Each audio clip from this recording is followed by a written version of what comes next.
Welcome back to Vintage Steel Garage. Today we're just going to do more of a talking episode and talk about the 911, what work I've done on it and what's next.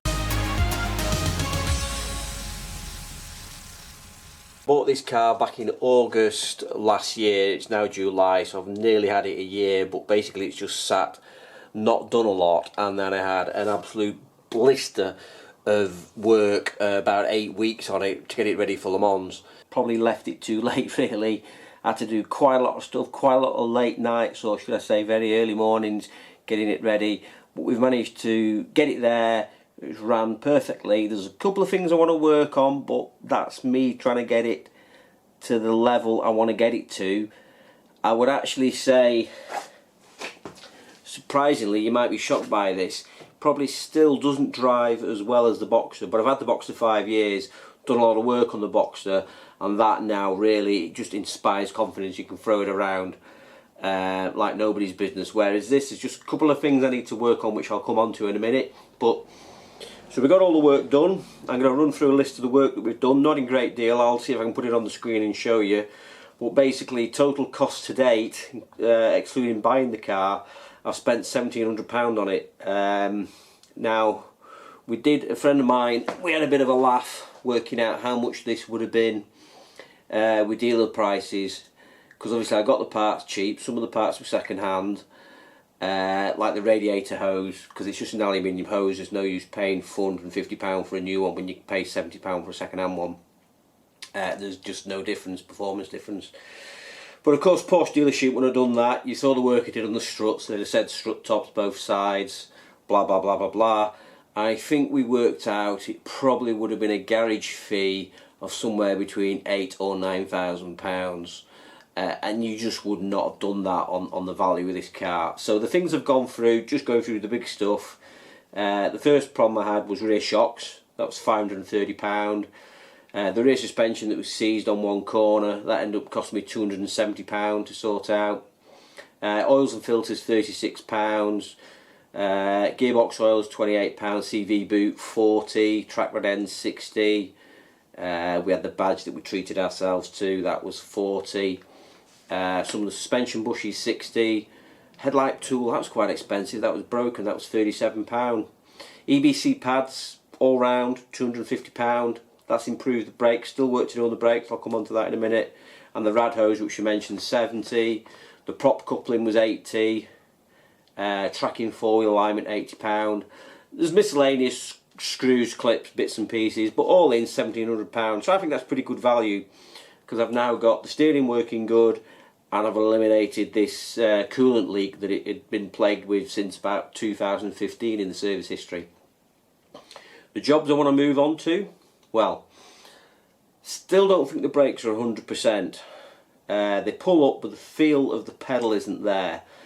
It feels like, but you don't get the flashing light on the ABS, it feels like the ABS is operating. It just has that sort of under the feel, under the pedal when you brake. So I want to have a look at that. I've also bought, which I'll do as another episode, I've bought a diagnostic kit, so I hopefully will be able to get the actual RPM of each wheel through those reluctor rings. Now if you also remember, on the actual front drive shafts, the reluctor rings were very rusty. I cleaned one up, I didn't clean the other one up, and I haven't looked at the back one, so maybe they're not reading a correct signal, and that could be affecting the brakes. So I need that to do.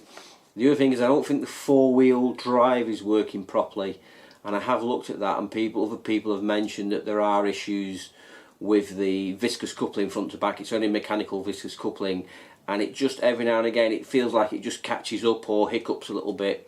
Could even be down to the tyres. My wife's had that problem on her four-wheel drive Mitsubishi Fev, where we had different sized tyres due to wear, replaced the rear two, not the front two, and it was tripping itself up with the rolling radius.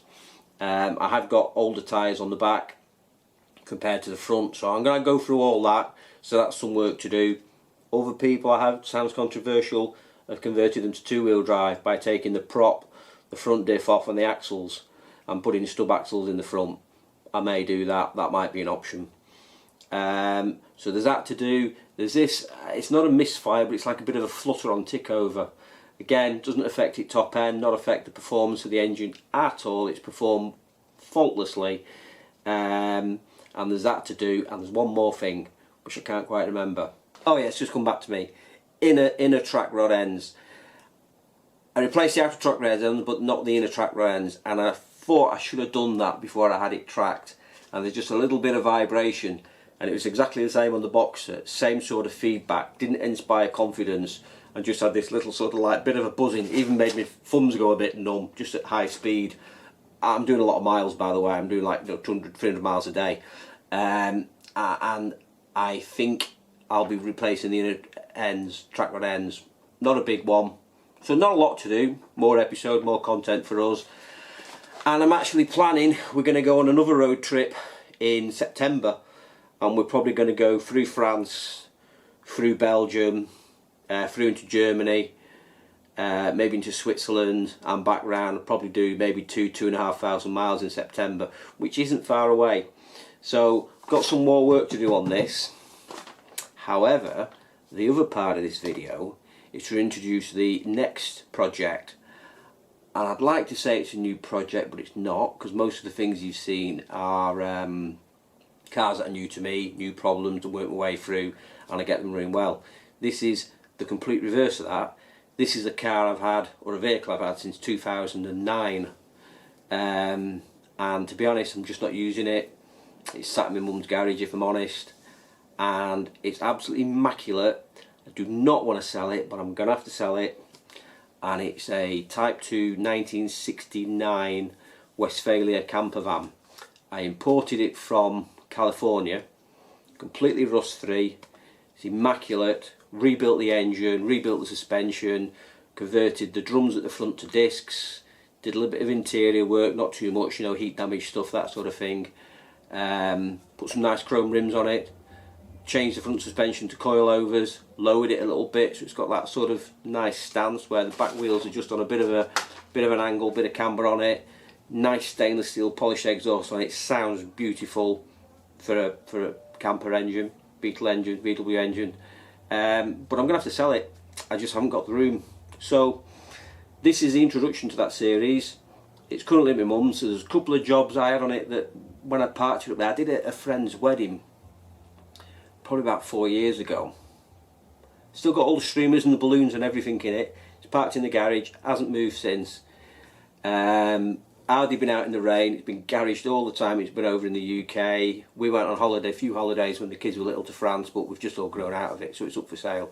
So I want to do a few jobs at my mum's, just get it roadworthy, and then I've got about a 20-mile road trip home, get it home. I'm going to take the engine out, strip and rebuild it because they are so easy to work on, and get it all top notch, and then that'll be up for sale. So it's a good series. I'll then get some space in the garage so I can get another project. So let's get over and have a look at that camper.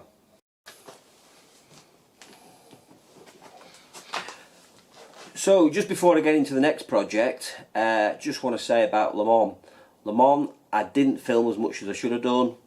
I filmed hardly anything actually. There's some pictures on the campsite, a bit of drone footage, which I'll put in here now.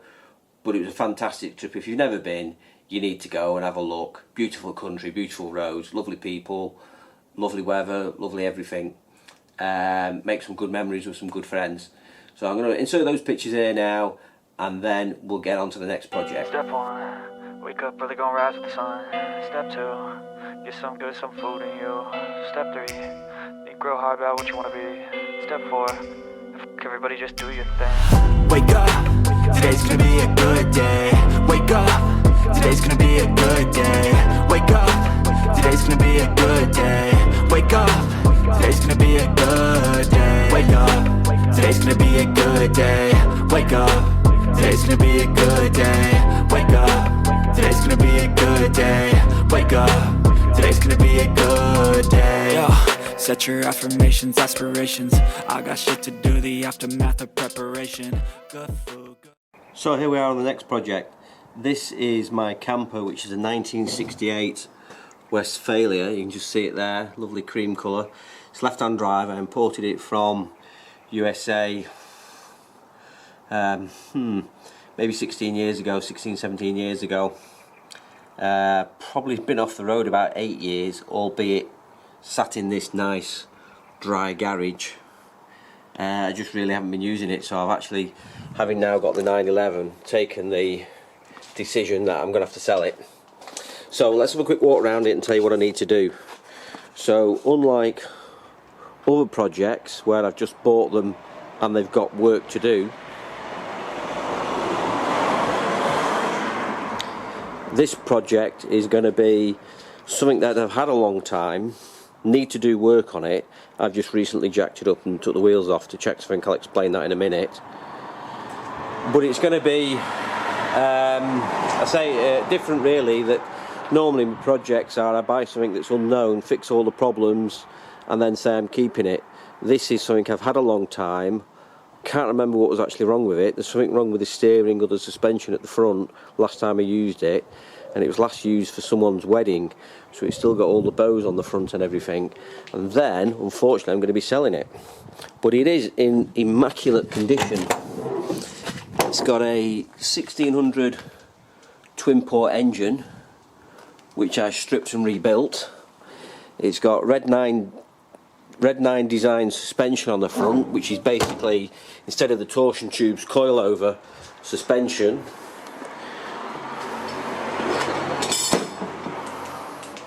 Which you can see here. And also I did a disc conversion on it as well, because normally it would be drum brakes all round with the 5-on-5, and these are the 356 chrome Porsche wheels. It's a tin top version. It's in great condition. You see we've got the stripes on the front there from the wedding. But I'd forgotten actually how immaculate it is inside. Just the wheel arches are sound, the seats are good, the interior is excellent. It's even got the flowers in there and some balloons in there from before. But it really is great condition. It's got the fridge here, little pop-up table.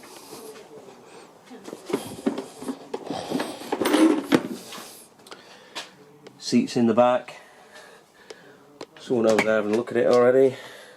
Little wardrobe there.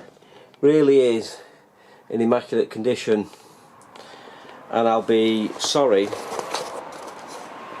to sell it, but I made a decision last night. I was buying a 911, so the 911 will be parked in this garage while I do the work on this, and I go say sort out the front suspension. It's MOT and tax exempt, so it won't need any of that, but I don't want to sell it to someone having been off the road for 8 years and then break down on them, because it's not going to be cheap. They're worth a lot of money, these. So I've got to make sure it's in good condition. So I'm going to take the engine out, strip it, rebuild it. They're so easy to rebuild, these engines. Replace all the fuel lines, check all the hydraulic lines, bleed the brakes, change the fluids, and then put it up for sale.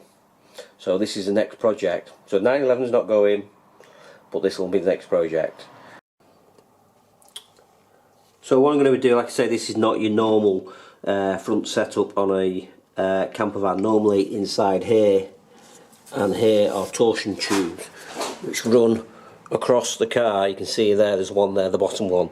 You can't quite see the top one. And they basically twist at either end and put the torsion on the lower arms, and that's the upper arm and the lower arm. But on the Red 9 design, these are just solid tubes connected side to side, so they will pivot up and down, and then all the weight is on this coil over here.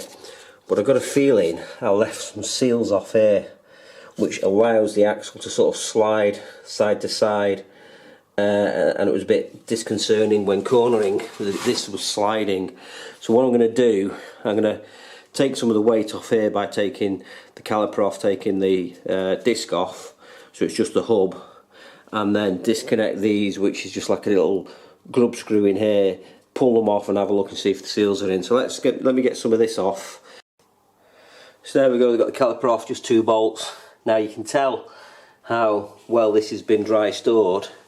This track rod end here, which is the whole bar coming down here, I've probably replaced must be 8 or 10 years ago, and you can still, it still looks brand new. There's hardly any rust on it at all. Also, along with the hydraulic hoses and a new brake line there, so it really has not had any miles at all. Anyway, I will continue stripping this down to get it lighter. I'll try and get the disc off as well, and that should make it a lot lighter. So on the VW camper, to do the bearing, it basically has this arrangement here where it's got like a little Allen key grub screw that you back off.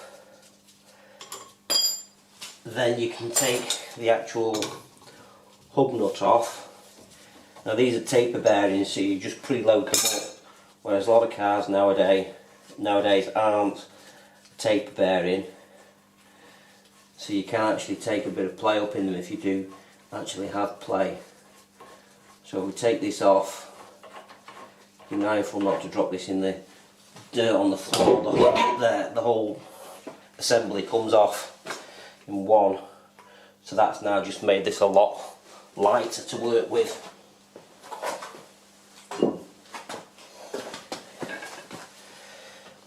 So we can get in here and start to have a look and make sure we haven't got any play on these stub axles, because that can cause problems. What we're going to do is take these grub screws out here now. I think you can actually see in there. Okay, let's just bring it out a little bit more. Going to get these slackened off. Can't remember what size these were. There was a time when I used to know what every single size of this was. I think it's probably a 19. Yeah, 19. So we need to crack these off.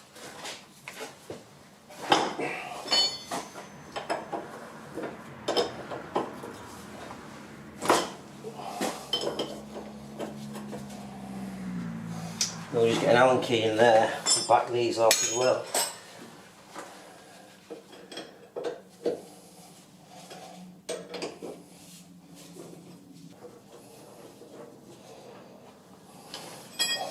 So hopefully you can just see there, that's got a little point on the end of it, and that locates in a little divot in the actual Red 9 suspension.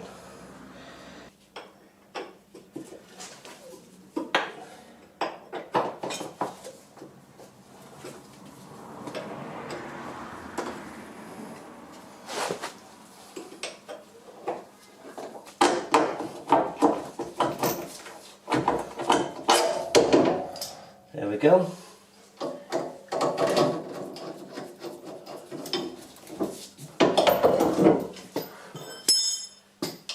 The whole suspension should come out now. There we go.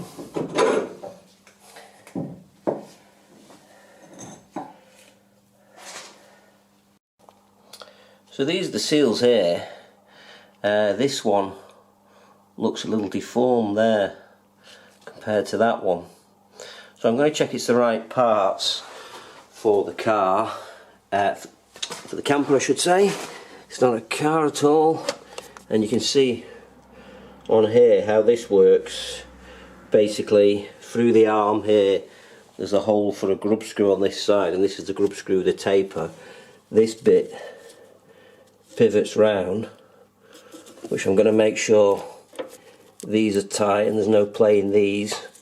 So this pivots round to allow sort of the independent suspension on each one, and then this locates in there like that.